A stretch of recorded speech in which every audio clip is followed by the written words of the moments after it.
اے اللہ تو معافی کو پسند کرتا ہے، سراپا معافی ہے، بس تو ہمیں معاف کر دے۔ قرآن میں 2 جگہ اللہ نے لیلۃ القدر کی فضیلت بیان کی، ایک سورہ دخان میں اور ایک سورہ قدر میں۔ سورہ دخان میں کہا انا انزلناہ فی لیلۃ مبارکہ، ہم نے اس قرآن کو نازل کیا برکت والی رات میں۔ اور سورہ قدر میں ہے انا انزلناہ فی لیلۃ القدر، ہم نے قدر کی رات میں اس کو نازل کیا۔ اور دونوں جگہ قرآن میں ہے تنزل الملائکۃ والروح فیہا من کل امر باذن ربہم من کل امر، کہ فرشتے اس رات میں اللہ کے حکم کو لے کر نازل ہوتے ہیں۔ اور سورہ دخان میں کہا فیہا یفرق کل امر حکیم، ہر حکمت والے فیصلے اس رات میں کیے جاتے ہیں۔ تو یہ سب لیلۃ القدر کے بارے میں ہے، اس کو لوگ شب برات پر لے جاتے ہیں۔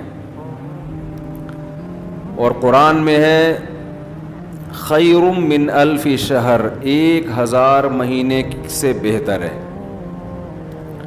تو اس لیے لیلۃ القدر کو تلاش کرنا چاہیے، ہمیں متعین طور پر وہ بتائی نہیں گئی ہے، بتایا گیا تھا نبی صلی اللہ علیہ وسلم کو، لیکن آپ کو بھلا دیا گیا۔ اس میں حکمتیں ہیں، مصلحتیں ہیں۔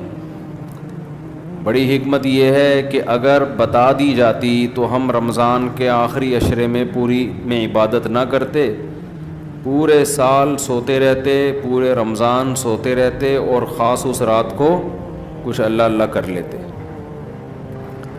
اور یہ بھی خطرہ تھا بتا دی جاتی تو اس میں گناہ کا عذاب بھی 1000 گنا، سینکڑوں گنا بڑھ جاتا، پھر حجت تمام ہو جاتی، پھر کوئی گناہگار یہ نہیں کہہ سکتا تھا کہ بھائی مجھے کیا پتا تھا آج لیلۃ القدر ہے۔ بڑا عذاب آ سکتا تھا اللہ کا، کوئی اس رات میں گناہ کرتا۔ تو اس لیے اللہ کی حکمت نے اس بات کا تقاضا کیا کہ اس رات کو چھپا دیا جائے۔ اب امکانات ہیں، پہلی بات تو رمضان میں ہوگی، اتنی بات تو تقریباً یقینی ہے۔ دوسری بات رمضان کے آخری عشرے میں ہوگی، یہ بھی تقریباً یقینی ہے۔ اب آخری عشرے میں پھر ہمیں یقینی نہیں بتایا کون سی رات، یہ بتا دیا گیا کہ طاق راتوں میں، ان راتوں میں امکان زیادہ ہے۔